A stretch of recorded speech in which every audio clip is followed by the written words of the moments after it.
सर्वप्रथम सर्वांना श्री स्वामी समर्थ. स्वामी महाराजांच्या कृपेने तुमच्या सर्व चांगल्या इच्छा पूर्ण होत ही स्वामींचरणी प्रार्थना करते आणि आजच्या व्हिडिओला सुरुवात करते. कोजागिरीचा आनंद मनात रेंगाळत असतानाच आपल्याला सर्वांनाच दिवाळीचे वेध लागतात. दिवाळी म्हणजे आनंदाचा क्षण. दिवाळीचा सण आश्विन वद्य त्रयोदशीपासून ते कार्तिक शुद्ध द्वितीयेपर्यंत 5 दिवस आपण हा सण साजरा करत असतो. त्यात वसुबारस, धनत्रयोदशी, नरक चतुर्दशी, लक्ष्मीपूजन, बलिप्रतिपदा आणि भाऊबीज अशा 5 वेगवेगळ्या सणांचा समावेश झालेला असतो. दिवाळीचा पहिला दिवस म्हणजे वसुबारस, दुसरा दिवस म्हणजे धनत्रयोदशी. आश्विन कृष्ण त्रयोदशी या दिवसाला धनतेरस असेही म्हणतात. या दिवशी संध्याकाळी धनांची, आयुर्वेदिक औषधांची पूजा केली जाते. धने आणि गुळाचा किंवा धने आणि खडी साखरेचा, वेगवेगळ्या मिठाईचा, खास करून पिवळ्या मिठाईचा, पिवळे धमक धन्यांचा, गुळाचा नैवेद्य आपण देवांना दाखवत असतो. या दिवशी एकत्र येऊन सर्वांनी धन्वंतरी देवतेचे मनापासून स्मरण जरूर करावे आणि पूजा जरूर करावी. धनत्रयोदशीचा हा दिवस आणखीन एका गोष्टीची स्मृती आपल्याला करून देत असतो, म्हणजे क्षीरसागराच्या मंथनातून 14 रत्ने बाहेर पडली. त्यात चंद्राचा थोरला भाऊ म्हणून धन्वंतरी हे 5वे रत्न बाहेर पडले. श्यामवर्ण, माथ्यावर मुकुट, डाव्या हातात कुंभ आणि उजवा हात अभयकर म्हणून आश्वासन देत असलेली धन्वंतरीची मूर्ती आहे. यांच्यामुळे आयुर्वेदाचा विकास झाला, म्हणून यांना आदिदेव, अमृत योनी, सुधापाणी अशा नावानेही ओळखलं जातं. तर शास्त्रात सुद्धा म्हटलेलेच आहे की धनत्रयोदशीला आपल्या धनधान्यात भर अवश्य करावी, ज्यामुळे आपल्या घरातलं धन, धान्य, संतती, संपत्ती समृद्धीने भरून जातं. म्हणून धनत्रयोदशीच्या दिवशी सोनं, चांदी, हिरे, मोती, तांब, पित्तळ खरेदी करणं खूप शुभ मानलं जातं. म्हणून या दिवशी बरेचसे लोक सोनं खरेदीवर भर देतात, चांदी, ज्यांना जे जमेल ते. कारण गरीब श्रीमंत असं काहीच नाही, प्रत्येक जण आपली दिवाळी आपल्या परीने साजरी करत असतो. तर या दिवाळी सुद्धा धनत्रयोदशीला 18 ऑक्टोबर 2025 शनिवार दिवशी दिवाळीला ज्या वस्तू लागणार आहे त्या वस्तू आपण धनत्रयोदशीच्या दिवशी जरूर खरेदी करा. तुम्ही आधी खरेदी केल्या असतील तरी पण धनत्रयोदशीच्या दिवशी अशा काही गोष्टी, अशा काही वस्तू मी आता तुम्हाला सांगणार आहे आजच्या व्हिडिओमधून, की तुमच्या घरात लक्ष्मीपूजनाच्या आधीच लक्ष्मी माता धावत येईल आणि तुमचं घर सुख समृद्धीनं भरून देईल. एका रात्री तुमच्या मुलांच्या आयुष्याचं सोनं करेल अशा वस्तू आपल्याला घरी घेऊन यायच्या आहे. सोनं नाणं नाही परवडत. सोन्याऐवजी अशा मौल्यवान वस्तू आपल्याला धनत्रयोदशीच्या दिवशी खरेदी करून आणायच्या आहे. तर धनत्रयोदशीला पहिली वस्तू खरेदी करून आणायची आहे म्हणजे महिलांनो, दादांनो, थोडासा लिंबाचा पाला खरेदी करून आणा. किंवा तुमच्या घराजवळ जर झाड असेल तर संध्याकाळ होण्याच्या आत, 5-5:30 होण्याच्या आत आपल्या घरी थोडासा लिंबाचा पाला आणायचा आहे तोडून, आणि आपल्या मुख्य दारावर थोडासा लिंबाचा पाला जरूर लावून द्या. धुवून घ्या थोडासा लिंबाचा पाला आणि मुख्य दारावर जरूर लावून द्या. यामुळे काय होतं, आपल्या घरात जी नजर बाधा असते, काही बाधा, नकारात्मकता, वास्तुदोष, पितृदोष, ग्रहदोष, यामुळे घरातलं वातावरण निगेटिव्ह झालेलं असेल ते संपूर्ण नष्ट होतं आणि आपल्या घरात सकारात्मकता येते, आरोग्य येतं. म्हणून आपण धनत्रयोदशीला थोडासा लिंबाचा पाला जरूर, पहिली गोष्ट हीच करा की लिंबाचा पाला घरी घेऊन या. 1-2 रुपयाचा, 5 रुपयाचा. आरोग्य देवतेचीच आपण या दिवशी पूजा करतो, म्हणजे धन्वंतरी देवता ही आरोग्याची देवता आहे. म्हणून पहिलं काम हेच करा की थोडासा लिंबाचा पाला आणा. झाड असेल तोडून घ्या, नसेल फुलवाल्या दादाकडून मिळून जाईल, थोडा का होईना आणा आणि आपल्या मुख्य दारावर जरूर लावा. लिंबाच्या पाल्याबरोबर तुम्हाला थोडीशी आंब्याची डहाळी मिळाली तर आंब्याची डहाळी आणि एकत्र लिंबाचा पाला असं जरी तुम्ही तोरण किंवा नुसती एक डहाळी 5 पानांची आणि थोडासा लिंबाचा पाला जरी आपल्या मुख्य दारावर लावून दिला ना, एका रात्रीत मुलांच्या आयुष्याचं सोनं होईल. खूप सुंदर अनुभव येतील तुम्हाला. जे काही घरात आरोग्य नीट नसेल, काही नकारात्मकता असेल, कुणी येऊन गेलं की काही वेळा घरात खरंच नजरबाधा होते, कटकटी होतात, मुलांना यश मिळत नाही. मग धनत्रयोदशीच्या दिवशी जरूर थोडासा लिंबाचा पाला घेऊन या आणि आंब्याच्या डहाळीबरोबर आपल्या घराच्या मुख्य दारावर जरूर लावून द्या. दुसऱ्या दिवशी तुम्ही काढला तरीही चालेल, पण सकाळी आणा, दुपारी आणा, संध्याकाळच्या आत आपण जेव्हा घरात धनत्रयोदशीची पूजा करत आहोत, आपल्या मुख्य दारावर थोडासा लिंबाचा पाला आणि आंब्याची डहाळी लागलीच गेली पाहिजे. याच दिवसापासून खरं दिवाळीला वसुबारसेपासूनच सुरुवात होते, पण आपण धनाची पूजा करतो, आरोग्याच्या देवतेची पूजा करतो याच दिवसापासून. तर आपल्या घराच्या मुख्य दारावर लिंबाचा पाला आणि आंब्याची डहाळी जरूर लावा. खूप सुंदर अनुभव येतील. दुसरी वस्तू म्हणजे आपल्याला अख्खे धने घेऊन यायचे आहे. प्रत्यक्ष माता लक्ष्मी आणि धन्वंतरी देवांचे प्रतीक असलेले अख्खे धने. धन्वंतरी देवता श्री विष्णूंचा 12वा अवतार आहे, म्हणून या दिवशी धन्वंतरी देवाबरोबर माता लक्ष्मीचे पूजन करावे. या दिवशी पूजेत धने अवश्य ठेवावे. गूळ, खडीसाखर, धन्यांचा प्रसाद पूजेत दाखवून घरातील सर्वांना हा प्रसाद द्यायचा आहे. धन्यांचा प्रसाद बाहेर वाटत बसू नका. महिलांनो, आपण छोट्या मोठ्या चुका करतात आणि घरातून तर अख्खे धने कुणालाच देऊ नका. या दिवशी कोथिंबीर असेल, अख्खे धने असेल, या वस्तू धनत्रयोदशीला कुणी कितीही मागू दे, तुम्ही अजिबात देऊ नका. याऐवजी आपण 10 रुपयाचे, 20 रुपयाचे, 50 रुपयाचे तुम्हाला धने खरेदी करून आणायचे आहे आणि धनत्रयोदशीच्या दिवशी तुम्ही बऱ्याच मिठाईचा, फळांचा नैवेद्य दाखवाल, खिरीचा नैवेद्य दाखवाल, पण थोडा का होईना धने, मूठभर धने आणि त्यावर गूळ किंवा खडी साखर ठेवून आपण देवघरात देवांची जेव्हा पूजा करतो, धन्वंतरी देवता, माता लक्ष्मी, गणपती बाप्पा, कुबेर महाराज, तुम्ही सर्व देवी देवतांची धनत्रयोदशीची पूजा मांडणी कराल. त्या पूजा मांडणीत नैवेद्यात धने आणि खडी साखरेचा नैवेद्य असणं खूप आवश्यक आहे. त्याशिवाय आपली धनत्रयोदशीची पूजा पूर्ण होत नाही आणि आपल्याला फळ मिळत नाही. म्हणून आपल्याला लक्ष्मी मातेची कृपा, प्रसन्नता हवी असेल, आशीर्वाद हवा असेल अखंड, तर या दिवशी धने खरेदी करून आणा. तुम्ही आधी आणलेले असतील, पुन्हा आणा. थोडेसे महिलांनो, धनत्रयोदशीच्या दिवशी धने जरूर खरेदी करून आणा. त्याबरोबर थोडासा पिवळा धमक गूळ खरेदी करून आणा. तुम्हाला ज्या वस्तू लागतात, हळद, खडीसाखर, तुरटी, लवंग, वेलची, दालचिनी, ज्या वस्तू ज्यामुळे माता लक्ष्मी आकर्षित होते ना, त्या वस्तू या दिवशी जरूर खरेदी करून आणा आणि धने गुळाचा नैवेद्य देवघरात जरूर दाखवा. आणि हा नैवेद्याचा प्रसाद आपण सहकुटुंब, सहपरिवारच खायचा आहे. इतरांना वाटू नका. बाकी तुम्ही मिठाई किंवा फळं वगैरे इतरांना वाटू शकता, पण हा प्रसाद आपणच खायचा आहे. त्याचबरोबर माता लक्ष्मीचं आपण लक्ष्मीपूजन करतो, त्यात आपण लाह्या, बत्तासेचा नैवेद्य दाखवतो. या लाह्या, बत्तासे आपल्याला याच दिवशी धनत्रयोदशीच्याच दिवशी खरेदी करायच्या आहे. जरी बाजारात आधीपासून विकायला आलेले आहे आणि तुम्ही खरेदी केलं असेल, तरी पण 5-10 रुपयाच्या लाह्या आणि बत्तासे जरूर खरेदी करून आणा या दिवशी. त्याचबरोबर आपण दिवाळीला लावणाऱ्या पंत्या असतील, याच दिवशी खरेदी करायच्या आहे. आणि दिवाळीच्या पंत्या असतील, छोटं मोठं साहित्य जे मातीचं कुंभार दादांकडून घेतो, त्या कुंभार दादांकडूनच घ्यायचं आहे. तुम्ही मॉलमध्ये जाताय आणि तिथून खरेदी करताय, करा, मी म्हणत नाही की नका करू, पण थोडी का होईना खरेदी त्या कुंभार दादांकडून जरूर करा.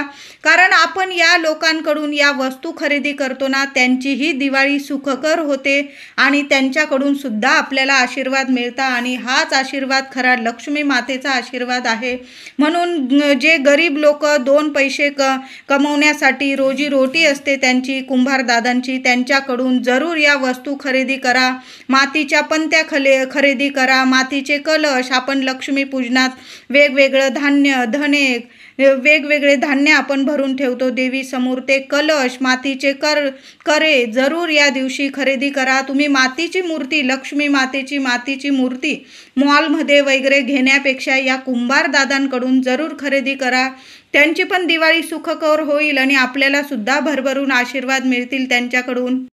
त्याचबरोबर लक्ष्मीपूजनासाठी अतिशय मौल्यवान वस्तू म्हणजे आपल्या घरातली लक्ष्मी, आपली केरसुनी, आपला झाडू आपल्याला धनत्रयोदशीच्याच दिवशी खरेदी करायचा आहे.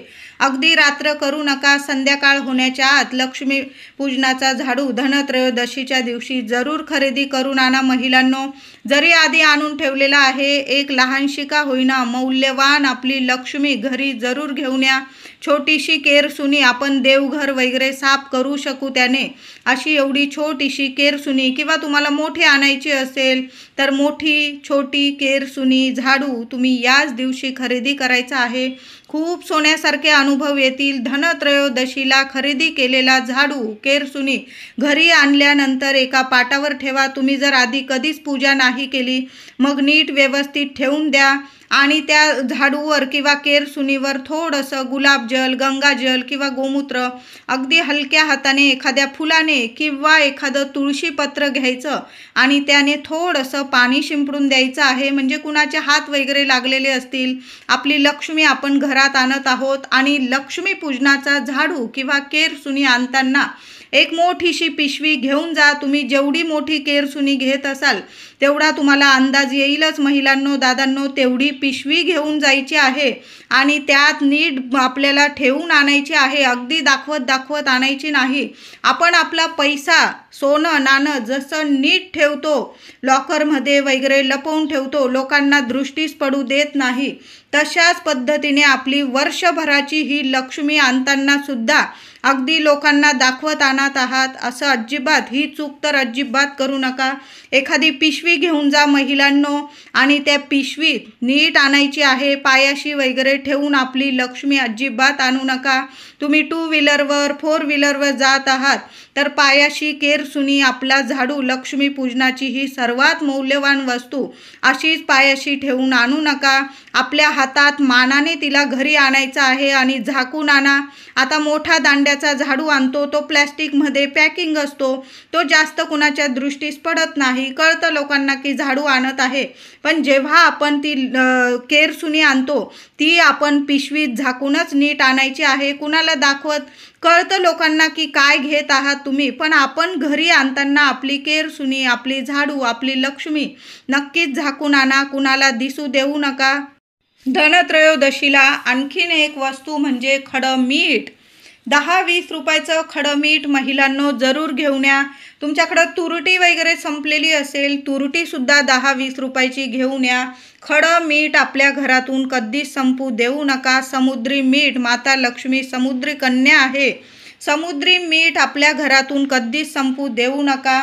थोडं का होईना साठवणुकीला असावं आणि धनत्रयोदशीला तर 10-20 रुपयांचं तुम्हाला जेवढं लागतं ना, समुद्री मीठ जरूर घेऊन या. तुम्ही जेवणाला वगैरे वापरता ते मीठ आणू शकता, काळं मीठ आणू शकता, सैंधव मीठ ते आणू शकता. तुरटी संपलेली असेल घरातली, तुरटी घेऊन या. या सोन्याहून मौल्यवान वस्तू आहे. आपल्या घरात लक्ष्मीला आकर्षित करता. लक्ष्मी पूजनाच्या आधीच लक्ष्मी आपल्या घरात आकर्षित होते आणि अखंड वास करते. या वस्तू आणताना मानाने आणायच्या आहे. आपण जेव्हा केरसुनी, झाडू खरेदी कराल, ते लोक विकत आहे आणि तुम्ही तिथं जाऊन ही झाडू घेऊ का ती झाडू घेऊ असं सुद्धा करू नका. महिलांनो, दादांनो, जी हातात येईल ना पहिली लक्ष्मी बघून घ्या. मी म्हणत नाही की कुठली पण उचलून आणा, बघा तुम्ही, पण खूप हे करू नका की ही घेऊ का ती घेऊ आणि तोलमोल तर करूच नका. 10 रुपये, 20 रुपये, 30 रुपये सांगितले असेल तेवढे देऊन टाका आणि आपली लक्ष्मी मानाने घरी घेऊन यायची आहे. त्याचबरोबर धनत्रयोदशीला तुम्ही संध्याकाळपर्यंत तुम्हाला माता लक्ष्मीची मूर्ती आणायची असेल, श्रीयंत्र आणायचं असेल, चांदीची माता लक्ष्मीची मूर्ती, तुमचा जेवढा बजेट असेल, चांदी किती खरेदी करू शकत आहात तेवढ्या बजेटप्रमाणे छानशी अशी कमळात स्थिर बसलेली लक्ष्मीची मूर्ती खरेदी करा. उभी लक्ष्मीची मूर्ती कधीच खरेदी करू नका.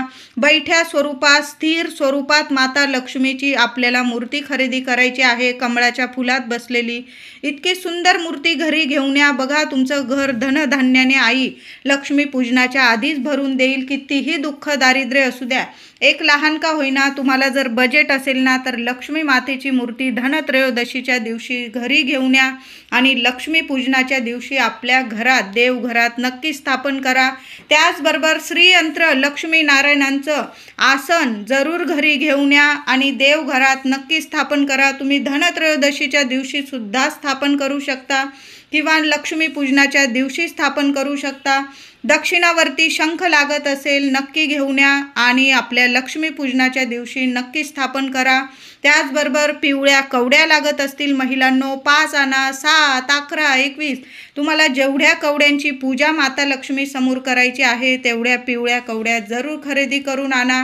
त्याचबरोबर कमळगट्ट्याची मणी किंवा माळ तुम्हाला खरेदी करायची असेल तुम्ही ती माळ सुद्धा धनत्रयोदशीच्या दिवशीच खरेदी करायची आहे। स्वामींची पोथी आपण स्वामी चरित्र सारामृताचं पारायण करतो ती पोथी घ्यायची असेल तुम्हाला किंवा इतर पोथ्या वगैरे घ्यायच्या असतील त्या सुद्धा याच दिवशी खरेदी नक्की करा तुम्ही। त्याचबरोबर धनत्रयोदशीला तुम्हाला वेगवेगळ्या रंगांच्या रांगोळ्या खरेदी करायच्या असेल रांगोळीचे साचे वगैरे ज्या वस्तू लागतात आपल्याला दिवाळीला किंवा वर्षभरच आपण दाराशी रांगोळी काढत असतो तर रांगोळ्या जरूर खरेदी करून आणा, खूप शुभ ठरतं।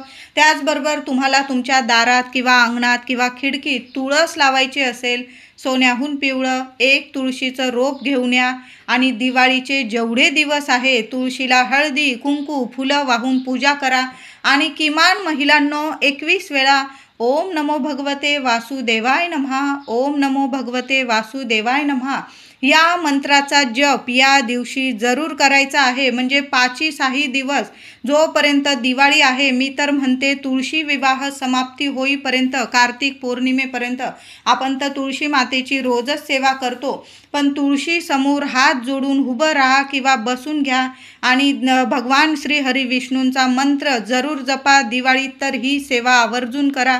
तुळशीचं रोप लावायचं असेल तर सुंदर दिवस आहे धनत्रयोदशीचा। लक्ष्मी साक्षात लक्ष्मी आहे आपल्या घरातली तुळस म्हणजे नक्की तुळशीचं 1 रोप लावून द्यायचं आहे। या वर्षीची धनत्रयोदशी शनिवारी आलेली आहे। महिलांनो तुम्ही खरेदी करायला गेलेल्या आहात कुठंतरी मॉलमध्ये वगैरे किंवा काही खरेदी करत असाल तर चुकून सुद्धा लोखंडाच्या किंवा चाकू सुरी अशा धारदार वस्तू चुकून सुद्धा खरेदी करू नका, नाहीतर मग वाईट परिणाम आपल्याला भोगावे लागतात। आपण म्हणतो आपण एवढं करतोय मग छोट्या मोठ्या चुका होऊन जातात आणि मग आपण देवांना म्हणतो की आमचं काय चुकलं तर या चुका अजिबात होऊ देऊ नका। धनत्रयोदशीला शनिवारी आली आहे म्हणूनच नाही तर धनत्रयोदशीला अशा गोष्टी खरंच खरेदी करू नका ज्यामुळे घरात वादविवाद होतील। आपल्याला लागतात आपल्या रोजच्या वापरासाठीच्याच असतात या वस्तू पण धनत्रयोदशीचा दिवस आपल्यासाठी खूप सोन्यासारखा असतो। या दिवशी लक्ष्मीला प्रिय असणाऱ्या वस्तू आपण घरी खरेदी करून आणाव्या म्हणून या दिवशी चाकू सुरी तुम्ही आधीच खरेदी करून घ्या पण धनत्रयोदशीच्या दिवशी चुकून सुद्धा या वस्तू नका खरेदी करू। आणि या वर्षीची धनत्रयोदशी तर शनिवारी आलेली आहे। या दिवशी तर अजिबात अशा म्हणजे चाकू सुरी धारदार वस्तू असतील अजिबात तुम्ही खरेदी करू नका। तुम्हाला धनत्रयोदशीला आणायचेच असतील तर तांबे पित्तळ ज्या वस्तू लागतात आपल्याला कलश लागत असेल तुम्हाला तांब्याचा पितळाचा चांदीचा तो तुम्ही देवघरासाठी खरेदी करा। दिवे आणायचे असतील तुम्हाला तर छान छान दिवे घेऊन या। चांदीचा परवडत असेल चांदीचा आणा माता लक्ष्मी समोर देवघरात लावायला किंवा पितळाचे आणायचे असतील तुमचे जुने झालेले असतील दिवे आणि तुम्हाला देऊन द्यायचे असतील आणि नवीन दिवे खरेदी करायचे असतील पितळाचे तांब्याचे खूप सोन्यासारखा दिवस आहे। या दिवशी ज्या वस्तू आपल्याला देवघरात लागतात ना घंटी असेल तुम्ही घंटी खरेदी करू शकता, दिवे खरेदी करू शकता, तांबं पित्तळ चांदी सोनं सर्व वस्तू तुम्हाला परवडतील अशा नक्की खरेदी करून आणा। आणि या वस्तू मी सांगितल्या या वस्तू तर अवश्य सर्वांनी नक्की आणा। गरीब असो श्रीमंत असो आपल्या परीने आपण आपली दिवाळी साजरी करत असतो आणि दिवाळीला लागणाऱ्या सोन्याहून मौल्यवान याच वस्तू आहे। यामुळेच माता लक्ष्मी आपल्या घराकडे आकर्षित होते आणि आपल्या घरात अखंड वास करते।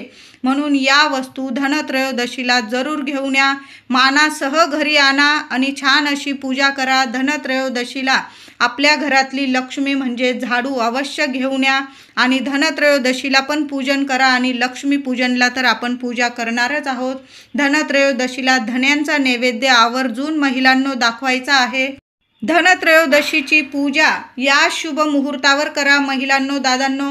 संध्याकाळी 6 वाजेपासून 7:30 वाजेपर्यंत, संध्याकाळी 6 वाजेपासून 7:30 वाजेपर्यंत तुम्ही बाहेर गेलेला आहात, थोडा उशीर झाला तर 8 वाजेच्या आत आपल्या घरात धनत्रयोदशीची पूजा ही झालीच पाहिजे. या वेळेतच पूजेचा शुभ मुहूर्त आहे. जास्तीत जास्त 7:30 वाजेपर्यंतच पूजा करायची आहे. थोडा वेळ झाला, काही कारण मोठं असेल तर मग 8 वाजेच्या आत तुम्ही करू शकता, नाहीतर 6 वाजेपासून 7:30 वाजेपर्यंत संध्याकाळी रात्री पूजा करायची आहे. प्रथम गणपती बाप्पा, कुबेर देवता, धन्वंतरी देवता, माता लक्ष्मी, नारायण यांची धनत्रयोदशीच्या दिवशी पूजा करायची आहे. आणि धनत्रयोदशीच्या दिवशी पूजेआधी तुम्हाला 5-5:30 वाजता महिलांनो एक उपाय करायचा आहे. आपलं घर झाडत आहात तुम्ही तर थोडासा बारीकचा चिमूटभर थोडासा कचरा एखाद्या कागदात ठेवायचा आहे आणि त्या कागदाला, त्या कचऱ्याला हळदी कुंकू व्हायचा आहे आणि ती पुडी घराबाहेर डस्टबिन असेल, कचरा टाकत असाल तिथं जाऊन तुम्हाला टाकून यायचं आहे. अलक्ष्मी घराबाहेर जाईल, माता लक्ष्मी तुमच्या घरात अखंड नांदेल. असा हा सोन्यासारखा उपाय आहे, जरूर करा. या दिवशी यमदीपदानाला खूप महत्त्व आहे. 1 कणकेचा दिवा आणि 2 मुटके करून ताटलीत ठेवा. दिव्यात दुहेरी वात टाका. जे तेल तुम्ही वापरतात दिव्यांसाठी ते दिव्यात तेल टाका आणि तो दिवा तुम्हाला घराबाहेर नेऊन दक्षिणेकडं तोंड करून तो दिवा लावायचा आहे. हळद कुंकू वाहून पूजा करा, नमस्कार करायचा आहे. यमदीपदान आपल्याला संध्याकाळी 6 वाजेपासून रात्री 8 वाजेपर्यंत या वेळातच करायचं आहे. जास्त उशीर करू नका महिलांनो, दादांनो. व्हिडिओ आवडला असेल तर लाईक करा, शेअर करा, चॅनलला कृपया सबस्क्राईब करा. धन्यवाद.